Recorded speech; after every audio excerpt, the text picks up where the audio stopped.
That's just the first wing. Now we're going to go down the second tunnel. There's another whole building beside it though, so they can expand the collection, because a lot of these crocodilians are going to get big, big, big. So they're going to need big enclosures. So they're always continuously expanding. Let's go take a look.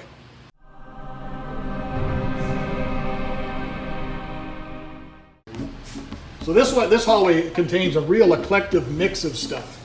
Some of them are going to be hiding in their hides, because if you don't know anything about snakes, most snakes are not out and about in full sunlight all the time, just exposing themselves to predators and stuff. They're very reclusive or ambushed, and they often hide. Here's a nice Honduran milk snake. He's soaking in his water dish. I can't see his eyes. His eyes may be blue, so he may be doing that to hydrate himself so he can get ready to shed. Here's a really cool turtle. Honestly, I don't know a lot about different turtles and stuff, so I apologize if I do not know the name of this one. But it's got a very, very unique pattern on its head and a very, very ornately patterned carapace.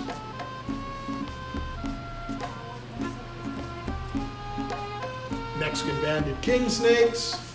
We got some Cuban tree frogs. That's an animal that often appears at different garden centers and stuff, coming in on their plants. King snakes. And this one here I believe is a Pueblan. This is one that's actually native to Manitoba. So you have to buy captive bred and take sure that you have your paperwork. This one is one that is considered rear-fanged venomous. I've kept and bred these many, many years ago, and I actually was able to produce albinos out of them. I think they're fascinating, and I actually did a video which we'll highlight here on the Western Hognose snake. This is Leroy. Leroy is an Australian snake-necked turtle. Leroy looks like he got his head caught in the door of the car. His head points totally sideways. And I'm sure it's almost like an elephant's trunk. He can move it around as to his own preference. As he probably, in his environment where he lives, he probably has to move his head through different muds and different things in search of his food sources. So his food sources are primary insects, worms, frogs, and fish, and other crustaceans. He's about full size, and they'll often live to about 50 years. From Eastern Australia. What a super cool animal. Nice to see you, Leroy.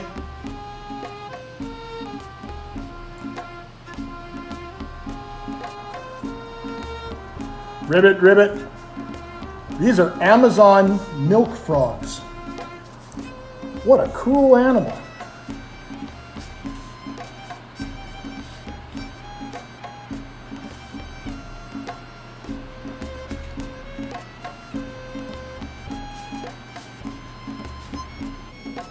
So here's a juvenile of the Brazilian death-head cockroach. And as they mature, they turn into that. I can tell you, that's no little bug. It's about a 3.5 inch bug. No thanks, I'm good. I'll stay with isopods. But roaches are very, very easy to care for. You can see in the cage they've got different types of fruits and stuff and vegetables. They're another detrivore, and they're there to help break down things within their environment. Very, very easy to care for.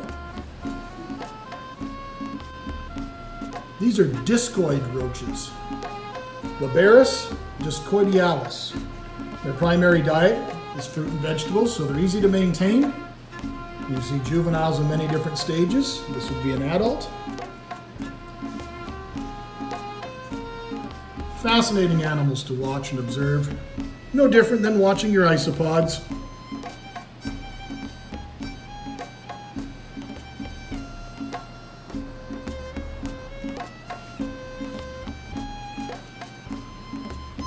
Every animal has its place in the circle of life. And although you may not appreciate them the same way as others, cockroaches definitely have their place within the circle of life, and probably if they were not here, life would not be the same that we enjoy it. The lavender corn snake. This is a man-made morph of the natural corn snake, which is native to North America. You would see corn snakes all the way down from Florida all the way up to the Carolinas. Wonderful pet snakes. One of probably the most ideal snakes to start with. This is not one that you would normally see in a collection very often. It's very, very nice to start seeing them being captive bred and available in North America. Sadly, it's not out, but this is a Woma Python. This is one of the very specific pythons from Australia. Very, very unique, very differently patterned, very unique head shape. Very, very cool to see. See, once we reach the end of that hallway, it goes again, and it goes again, and then it goes again behind there. So it's always growing. And then behind me, this is kind of a service area because I'm the only person that's here, me and my daughter. This is an area that they're getting ready to expand, and they're going to, Candy is telling me that they're going to move the wall back another 20 or 30 feet to get the next stage, to get more enclosures ready for larger animals. Here's an absolutely stunning turtle. Again, I apologize, I'm not a turtle expert by any means. This could be a musk turtle. There's musk turtles and there's razorback musk turtles in this enclosure. This one is very, very colorful. And then, you know, who can't love the nice smiley face of this guy? So he's probably the other one. And then there's one over there, just poking his head out of the water. These eager guys, these are Reeves Turtles. They almost look like a, you know, the link between turtles and tortoises, the way the head shape is so different.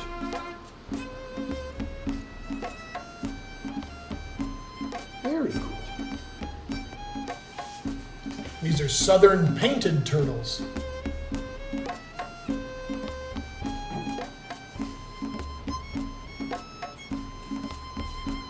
A little bit different carapace than our native western painted turtle, which has that extremely ornate underside to the carapace. This is a juvenile. We'll put quotes around juvenile. Maybe the sign needs to be changed, but this is a juvenile Asian water monitor. It's probably all of 6 feet long. Large trees of hardwood trees. You can see all the claw marks on it. What a great enclosure for it. This one is Dante.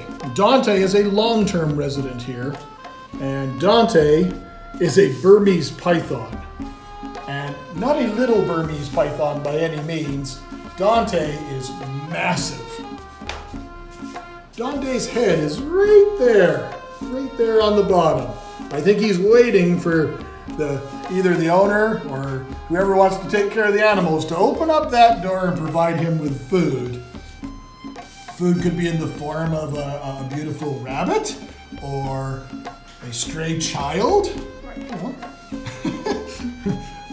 Dante is huge. Dante is a gorgeous albino Burmese python. Now, those that know about it, the release of pythons into the Florida Everglades, which are often erroneously blamed on the pet trade. They never seem to mention anything about these giant hurricanes that keep passing through, releasing almost everything else, straying it all over the state. But this gives you an idea of why they could potentially be a problem. Dante's probably got to be 18, 20 feet in size. And at his thickest part, he's far thicker than my thigh. He is absolutely stunning. What a great environment for it, too.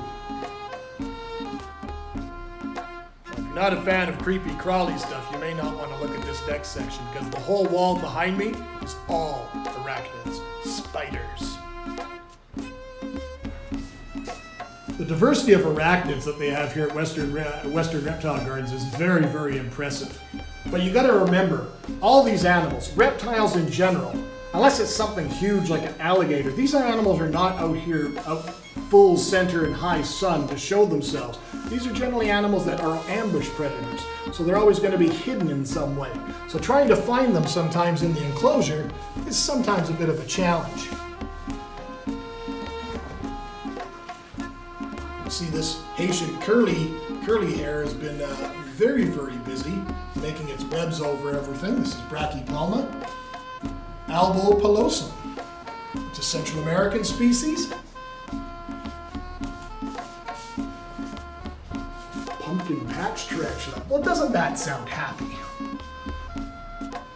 Green bottle blue. These are very, very attractive spiders if you can find them in the environment. Now here's one that's impressive. A Mexican fireleg. Definitely another species of Brachypelma. This is Brachypelma amelia. This is all the Mexico and Central American species, and they make very, very easy to care for long-term captive pets. This animal here can live 25 to 30 years. That's a pretty low maintenance pet. Chilean rose hares, Brazilian red and white, Goliath bird eaters. Now this must be some juveniles that they're growing up, because this is one of the largest species of spiders where they can get to be about the size of a dinner plate. Skeleton leg, very aggressive. Wonderful.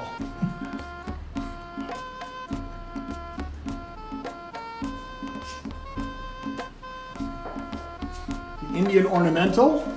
As my daughter pointed out, these are probably more than likely egg sacs within its web.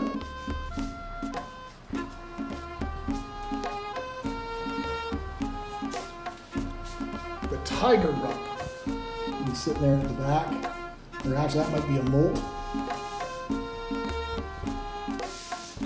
Now this is a very common one you see in the trade. This is a salmon pink bird eater. No, they do not eat birds. They don't get big enough to eat birds.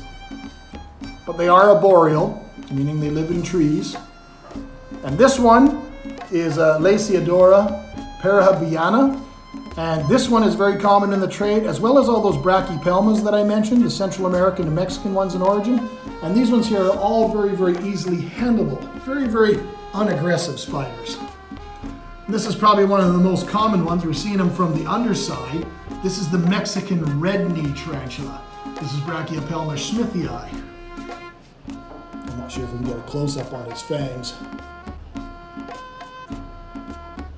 So most of the arachnids have the very primitive delivery systems, as they have two fixed fangs, and the fangs are held underneath, and muscles bring them up to attack, and then they go into their prey source, and then they inject venom.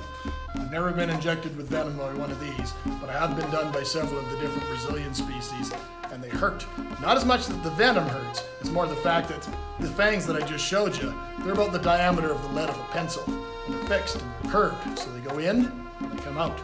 Another one of the Brachypelmas, this is Brachypelma vagans, the Mexican red rump. These are all large palm-sized spiders. I believe, I may be incorrect, so I don't want to be wrong, but I believe most of the Brachypelmas are all protected now for export. I believe they are all CITES exported. However, there's a lot of really hardcore, hard to say it, arachnid aficionados out there that are breeding all these different species in captivity. So I applaud that, because then we don't have to be the strain on taking them out of the wild. This one here has built his own little bed. This is a horned baboon, which is known to be a pretty aggressive spider, but he's taken up half the aquarium and set up this beautiful bed. And a tawny red baboon, this guy's been doing some serious digging. He's excavated half his tank. So, all in all, hey Riley, what do you think about spiders? I don't like them. You don't like them? You don't want one of these in your room? No? All right. Maybe they're not for everybody. We have more spiders over here. We have a Guiana Pigtail. This is another one that is fairly common in the pet trade. And he's up here in his little nest here up in the top corner. Zebra tarantula. And the Usabar, I got bit by one of these. It was horrible. Usambar orange baboon. They're always really aggressive. Sure, they are bright, bright orange, but they always will rear up and show their fangs and spit, and they're horrible, horrible, mean tarantulas. No thanks. I'm glad it's here at the Westman Reptile Gardens that I can come and appreciate it, but it's not going to be one I'm going to keep in my house. And down the last little wing here, maybe common, but what a great little setup for these beautiful leopard geckos. Easy to appreciate why they're so popular in the trade. They're colorful, they're easy to handle, they're easy to care for. Just a nice, beautiful habitat for them.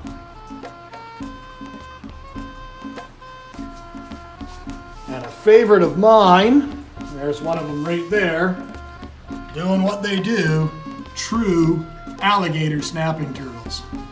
They sit at the bottom, this is the true one, and they sit down there at the bottom, and you can see that little lure on his mouth working away, waiting for a fish to come by. Say, ooh, what kind of worm is that? And then, bam, those jaws close shut. But these ones here, you're talking an animal that's going to get to be upwards of 30 inches, 3 foot across its carapace. Huge animals, upwards of the 200-pound mark. Definitely a force to be reckoned with an outstanding shell. Now, we had one of these at home. His name was Bowser, and we kept him in a 180-gallon galvanized metal horse trough in my laundry room, and he had all the special UV lights and filters and everything like that. But they are just so incredibly ornery.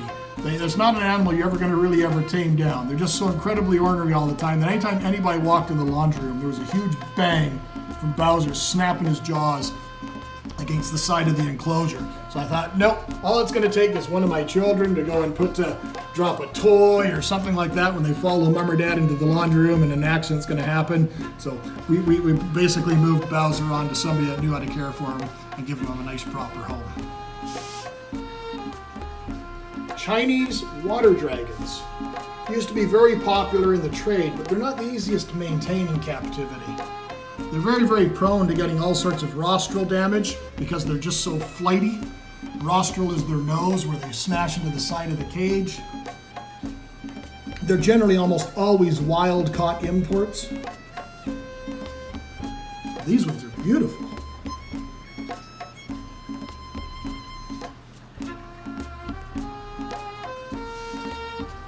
Never popular, probably one of the most popular animals in the pet trade for lizards is the bearded dragon, Pogona vidiceps. This is an Australian animal, requires warm temperatures. When they're young, their primary diet is insects and protein, and as they mature, they start swapping their diet over to being more herbivorous, which is vegetable-based. Easy animals to care for as long as you can provide them with the environment. This is about a 70-80 gallon tank, and this will be fine for them for life. Easy to care for, super docile. They don't have a real strong dentition to really give you much of a bite. Easy to care for. And in the reptile trade, the coolest thing about bearded dragons is a lot of long-term people that have been breeding these animals are starting to develop some outstanding colorations. And you can get these now, they're bright orange and all sorts of different standing colorful morphs. They're just sitting in here, basking in their sunlight. Now this enclosure is a very, very large enclosure. It's got to be about 20 by 20. It's got to be 8 or 10 or 12 feet tall. It's got this large tree in the center. It's very, very challenging showing this. This is an animal that does not really like bright light, so the cages are kept appropriate for them. They're diurnal generally. And there's actually 6 of them in this cage. These are one of the absolute biggest snakes in the world. These are reticulated pythons that come all the way from the islands of Sumatra, Borneo, Philippines. And there's 6 of them in here. 5 of them are all piled up there in this tree. And as I apologize, it's very challenging to shoot in here using my phone, but very, very impressive to see for an arboreal snake.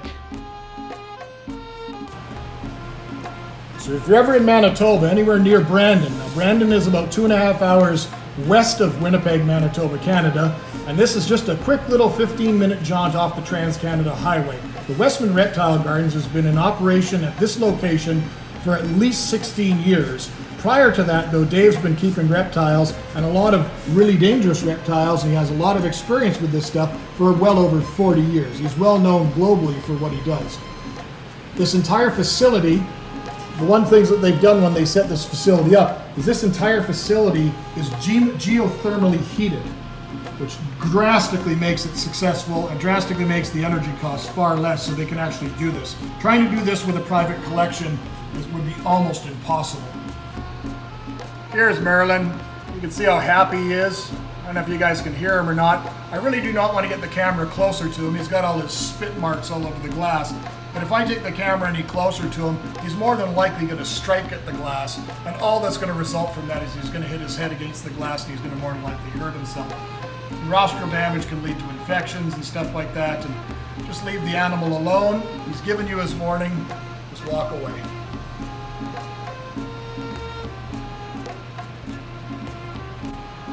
Here's that Madagascar giant hognose snake again. He's come out a lot more. Absolutely a breathtaking animal. You see the very sharp-shaped nose? That's for digging in the substrate to find its prey source. And one other thing of note that you've noticed is several of the cages, as I mentioned, are not set up right now, or there's no inhabitants. Here's a dark one right now. There's a lot of animals coming, but that's not the only factor that's happening right now at the Westman Reptile Gardens. Because of the pandemic and basically this season being over, they've actually taken the charge and they're starting to change over a lot of their fixtures in their system to LED lighting. Now, it doesn't help them when they're talking about trying to do heat sources, because LED heat sources are not really all that prevalent. But for energy efficiency, you look at the size of some of these exhibits. Like this cage is probably 18 by 18. It's a large enclosure, and to light this enclosure is probably using either they're using old fluorescent fixtures, which may be T12s or T8s or even T5s, switching them over to using LED is going to be a massive, massive savings.